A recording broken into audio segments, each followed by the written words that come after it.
Mushrooms! Everybody loves mushrooms. So let's take this opportunity to combine some polymer clay magic with this herbs jar to make some polymer clay mushroom pots. Let's get started. Bam! Herbs jar. I needed to start off by taking the label off. In the past, I've just soaked it in soapy water for a while, but the sticky residue that was left over was hella stubborn. So I ended up rubbing some IPA on it, and that ended up getting rid of it nicely.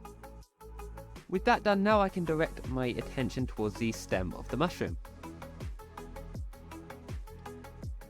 Like with any polymer clay project, we start off by conditioning clay.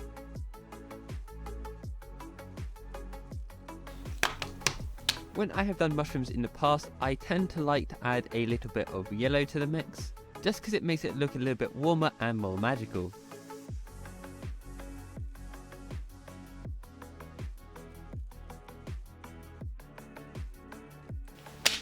Now I'm just connecting the nicely flattened and mixed clay directly onto the herbs pot using some liquid clay.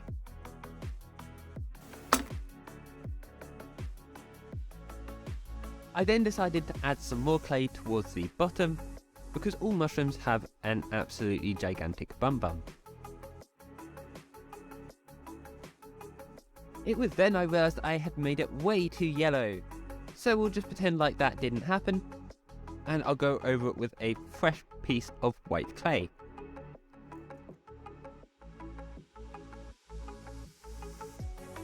Next up, I'm going to add some details, and by details I mean some random lines splattered across the face of the clay using a needle tool. I also added some flaky bits at the bottom. I have no idea what they're called. Sadly, almost all of the footage from me doing that was either completely out of focus or it was out of frame. Absolutely typical Seabro goof. Anyways, after putting that into the oven, we can now focus on the cap of the mushroom. As per usual, I started off by conditioning a metric poop ton loads of clay. I then used a fair bit of vomit coloured clay, just as sort of a mound or base for the rest of the cap to go on. Moving on to the rest of the cap, I'm going to use a layer of sort of a mucky coloured clay, then a layer of tinfoil, and then finally a layer of a nice saturated red colour. I then folded the sides over, blended it in, and then added some line textures to the bottom. Because I have used tinfoil, it means it is very sturdy, which is nice, but it does mean it's a little bit crumpled, so I need to try and smooth it. But because I had used such thin slices of clay, it meant that I had to be hella careful. I found that the easiest way of doing this was just rolling a ball tool on top of it. It's not perfect, but it is what it is. We are really nearly done now, and one of the last steps is just to add some little white dots to the top. To accomplish this, I just rolled out a very thin slice of white clay using the pasta machine, and then used these sort of circular cutters. I got these off Amazon, but feel free to use whatever union-busting capitalist monopoly that you feel like. It was then actually ultra satisfying to put them on because it started to finally look a little bit like a mushroom.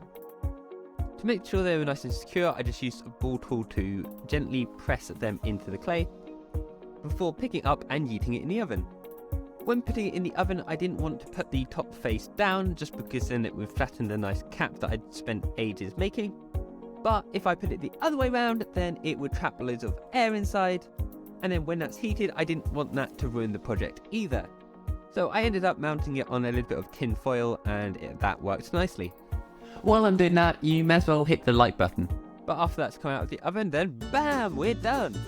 We have a mushroom pot as promised, and it actually works. Why not tell me how much you hate it and how much of a waste of space I am in the comments down below.